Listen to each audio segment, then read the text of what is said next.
Budinger and Associates, Inc. with Building and Grounds, and we have our director, Jeff Voeller, here. Good morning, Commissioners. Jeff Voeller for the record. Thank you for allowing me to put this on the agenda for this morning. It is a time-sensitive material request for approval because we need to have this testing done right away. In fact, it probably should have been done yesterday, but we're okay. So this is a proposal from Budinger and Associates to do the material testing for quality control on the jail project, and we're just seeking your approval for this contract. Thank you. Questions? Motion? I move that we approve the proposal for the required testing, materials testing for the jail pods with Budinger and Associates. So be it. Commissioner Eberline? Aye. Commissioner Duncan? Aye. Chair Matari? Aye. Motion carries. So if you want, you can take the document right now. Thank you. Okay. Thank you. On to item 2. Vacant board positions. It's a discussion item, and we have Larry Sims. Yes, Larry Sims for the record. We have 2 positions that have become vacant in just the last month. One of them was Dwayne. He was a new appointee as of December or January, and unfortunately he's unable to make the meetings, so he stepped back. So we're looking for a replacement for an irrigation district, which is who he was representing. The other one is Bob Hayes, and he discovered that he doesn't live over the Aquifer, which somehow that got missed from his original appointment. He's been on the board for quite a while, but so he has stepped back also. He did mention about a year ago that he was considering resigning anyways, and he represents an environmental organization, so we're going to need to find some candidates for those 2 positions. And if you folks have anybody in mind, feel free to reach out. I think we're going to reach out to a couple of organizations that we know and see what we can come up with. Okay, so, Thank you. Comments, questions? so when you talk about environmental organization, can it be a private business who does environmental cleanup? Sure, it could be. The other thought I had was possibly the Kootenai Environmental Alliance. You know, if they have somebody that, because they have some very knowledgeable people on their organization as well. So, you know, but other than that, it's kind of hard to find that specific of a expertise, I guess. Okay, well, maybe Jonathan can reach out to some private businesses that provide that type of service, and I imagine Panhandle Health District might have some contacts with environmental cleanup. And Jonathan did offer. Okay, good. Great. Okay. Any other comments? No? All right, moving on to item number 3, APD parcel fee increase. It's an action item.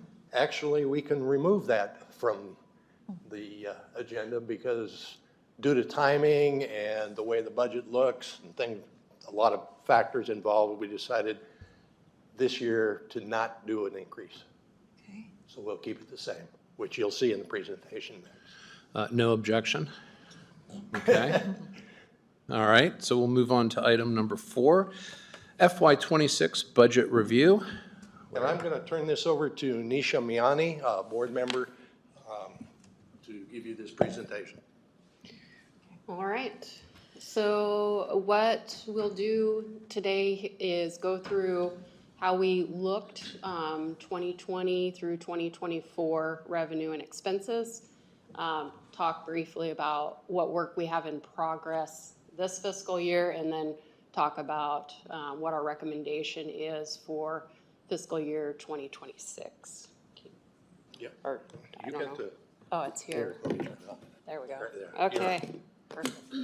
Okay, so this is just a review of the total revenue and expenses, focusing in on the 2020 through 2024, those columns. Revenues have ranged from 474 to 505. What makes up that revenue? There's 100,000 of that comes from BNSF. The rest of it is coming from parcel fees. So it's been running around 425,000. That does deduct 36,000 that's transferred out to county staff and administration that supports APD. So in the expenses, that's ranged from 275 up to 531, but in 2024, we ended at 381,000 in expenditures. The primary pieces of that expense is DEQ and Panhandle Health District programs. They are about 60% of the revenue that we take in. So in 2024, you'll notice that I highlighted that. We've been putting a concerted effort into trying to get the fund balance down. As you see, it's hovering around $1 million.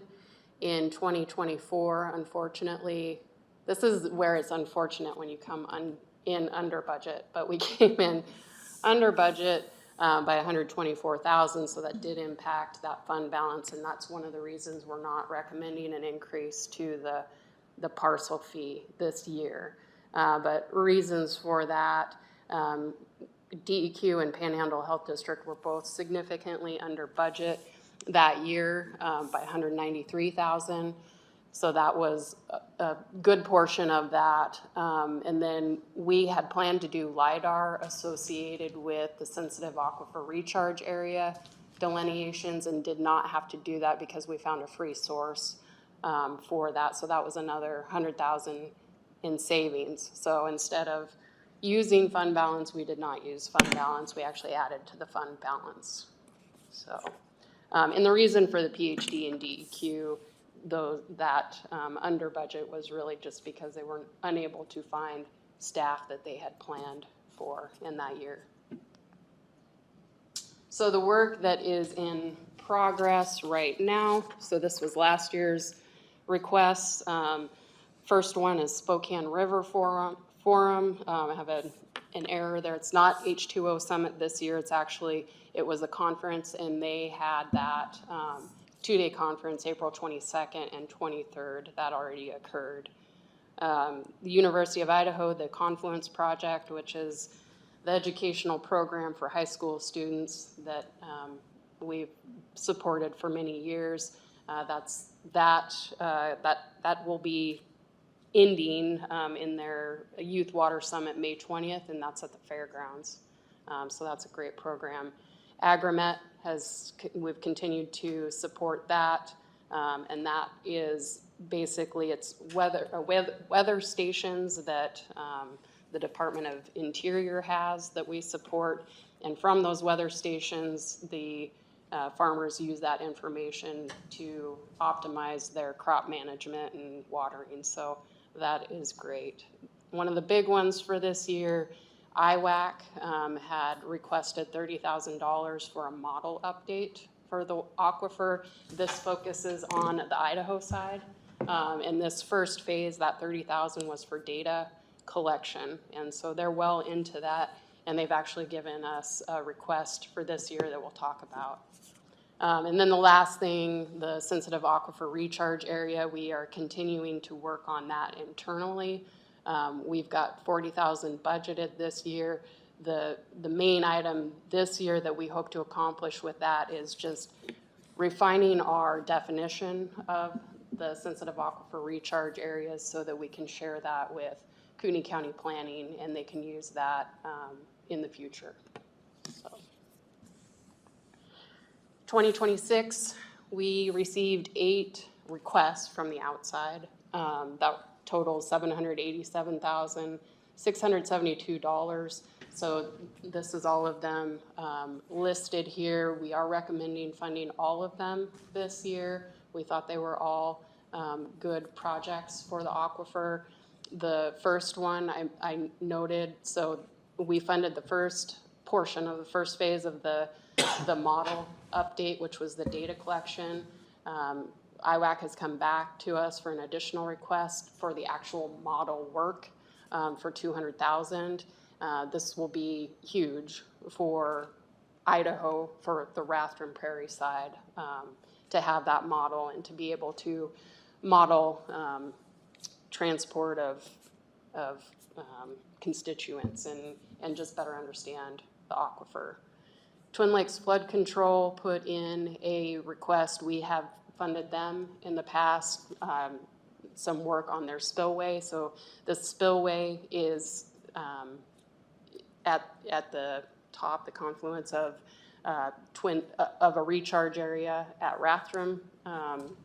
And so the 22,500 will assist in some improving that maintenance and management of that recharge, as well as provide additional measurement information, which will be helpful with the model and just understanding, again, how that Twin Lakes and Twin Lakes or Rathdrum Creek impact the aquifer.